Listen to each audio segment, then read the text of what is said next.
அம்மா வீட்டுக்கு பண்டிகைக்கு ஊருக்கு போயிருந்தோம். மாரியம்மன் பண்டிகை. எல்லாம் சாமி கும்பிட்டுட்ருக்கோம்.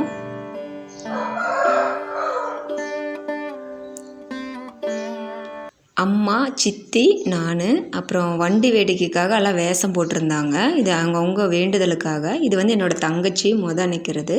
இது தங்கச்சி குழந்த நான். எல்லாம் வேஷம் போட்டுட்டு அப்போ தான் வந்துட்டு இருந்தாங்க. சாமி கும்பிட்டு வண்டியில் ஏறி ஊரை வந்து ஒரு ரவுண்டு வருவாங்க. இது அவங்கவுங்க வேண்டுதலுக்காக இந்த மாதிரி வேஷம் போட்டுக்குவாங்க. எல்லா சாமியுமே இருந்துச்சு.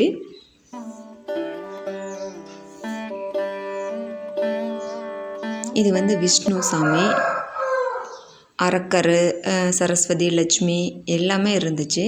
இதெல்லாம் வந்து சாமி கோயிலில் பூஜை பண்ணி கும்பிட்டு அதுக்கப்புறம் வண்டியில் ஏறிக்குவாங்க. அளவு குத்துறது, தீச்சட்டி எடுக்கிறது இதெல்லாம் வந்து முன்னையே முடிஞ்சிருச்சு.